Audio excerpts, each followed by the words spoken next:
Good morning. I could have slept for like 4 more hours. Anyways, today is section 42, verses 1 through 32. Where is it?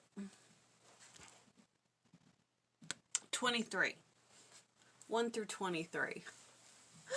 Alright, so February 9th, 1831 in Kirtland, Ohio. It's for the elders of the church, and the law of the Lord of the church is given. Now, in the last one, he's saying, pray that the law will be given. They're praying, and the law is given. So, the revelation was given to Joseph Smith at Kirtland, Ohio on February 9th, 1831, in the presence of 12 elders united in prayer. Let's see. Verses 1 through 23, kinda, I didn't pick out anything significant there. Not completely anyway, I don't know.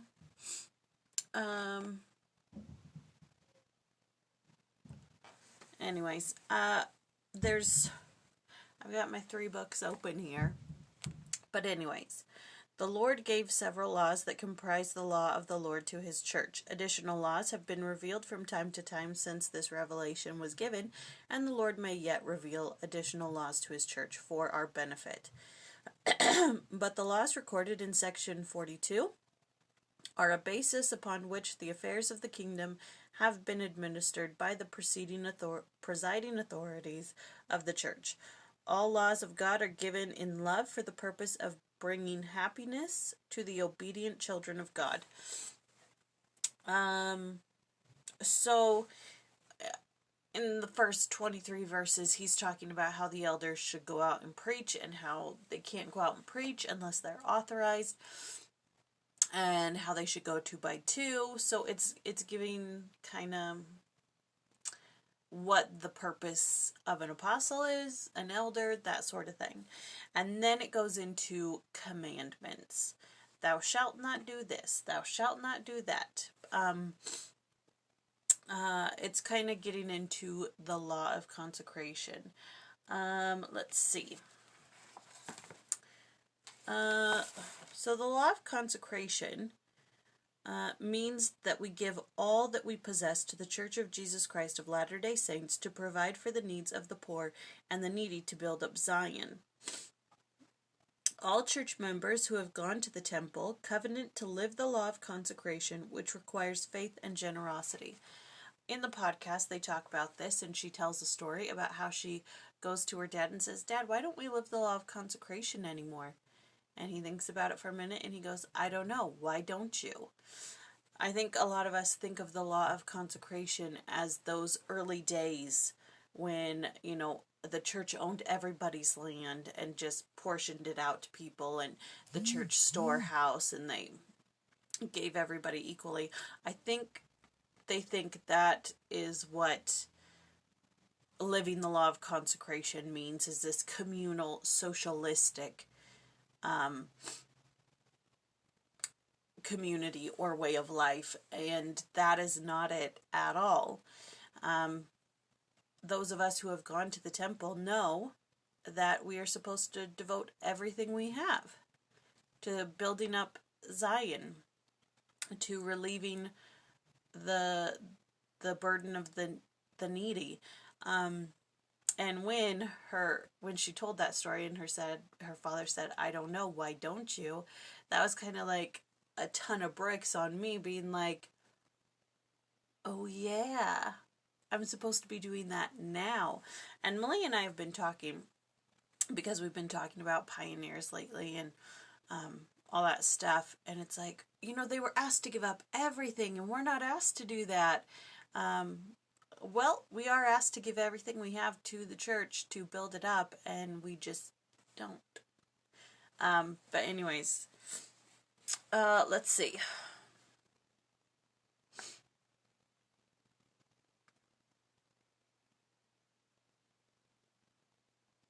in the podcast, they also talk a lot about teaching, because these first couple of verses talk about going out and preaching and teaching the gospel.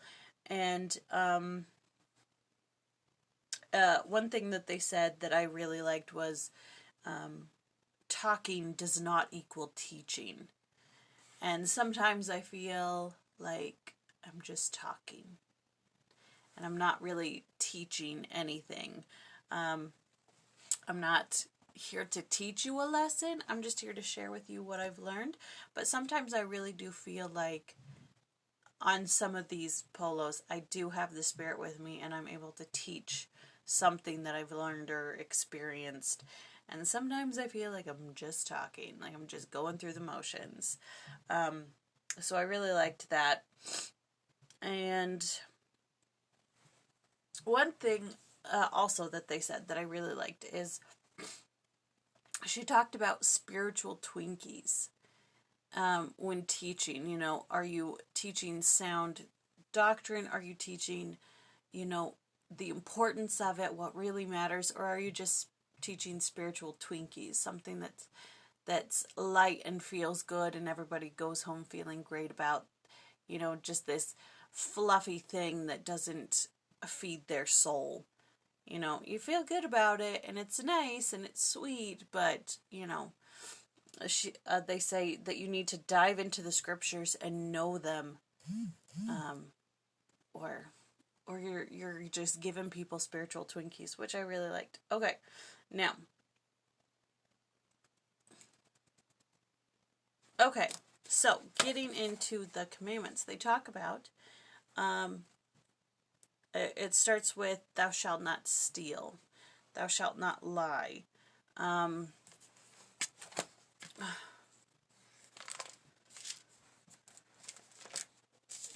Where are we at here? We're right here. Yeah. Thou shalt not lie. He that lieth and will not repent shall be cast out. And it has a couple of things in here about lying. So it says, lying is a sin, not merely a fault or a weakness. To bear false witness against a neighbor is an aggravated form of offense against this law. Lying, backbiting, gossiping, and bearing false witness are all forbidden by the law of the church and block spiritual growth. So, some food for thought here on the subject of lying and backbiting and gossiping and bearing false witness. Not that I have anybody that I'm around that I need to gossip about, or, you know, coworkers that I just, you know, talk behind their back. Sometimes I do. Not about, like, it's about cleaning mostly. But I don't go around to everybody and be like, oh my gosh, so-and-so did this again. Oh my goodness, can you believe what so-and-so did? I need to work on it because it is forbidden by the law. Lying, backbiting, I do quite a bit of that. Gossiping and bearing false witness is forbidden by the law. I need to work on those. And also in the podcast, they talked about sarcasm. And they said, you know, there's a place for humor in the gospel and teaching and things like that, but sarcasm drives away the Spirit. I also need to work on my sarcasm. Ugh. Okay. Then also on lying. Okay.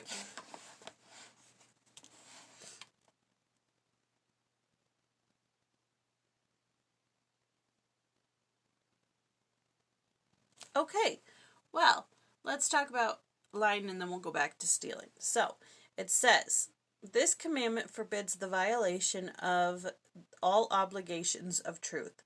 It should be noted that lying is a crime, not merely a fault or a weakness. To bear false witness against a neighbor is an aggravated form of offense against this law, but to lie about him or her in private circles is a very little better than testifying falsely in court. And then jumping back to stealing, this commandment forbids all violations of the rights of property, but it also forbids those who have property and the power and influence that go with it. to use these in such a way as to prevent others from acquiring a just proportion of the resources of nature, or the accumulated wealth of mankind. Monopolies may be just as condemnable as anarchist plots. Dishonesty in the payment of wages, in weights and measures, in quality of commodities for which payment is exacted, all is stealing.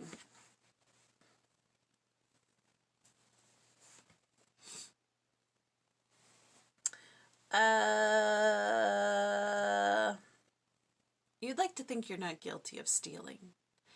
I don't think that being prepared, having my 2-year supply of feminine products, or anything of that nature is stealing, but when it says preventing others from acquiring a just proportion, you kind of wonder about that a little bit. Or, dishonesty in the payment of wages, or in weights and measures, in quality of commodities for which payment is exacted. I don't steal from work, but I think sometimes I forget to pay for like one copy because it's one copy. Apparently I need to put like $5 in the till today. It just makes me feel guilty. I don't think I've stolen anything, but it makes me feel like I have. Oh goodness. Okay. So, lying, stealing, in all its tiniest forms, is breaking the law. Aye, aye, aye. But there is another one. In verse 22, it says, "Thou shalt love thy wife with all thy heart, and shalt cleave unto her, and none else." And of course, they take this into like adultery and lust and all that kind of stuff. But what they said in the podcast was like, he says, "Thou shalt not do this" a lot, but the only commandments that he has given have started with "thou shalt love," which I thought was a very nice thing to point out, was that the commandments that he says you must do start with love. And I think that's all of what the gospel is about love for God and for our fellow men. So that's 42 verses 1 through 23. And tomorrow is 24 through 46. So, we'll see you then.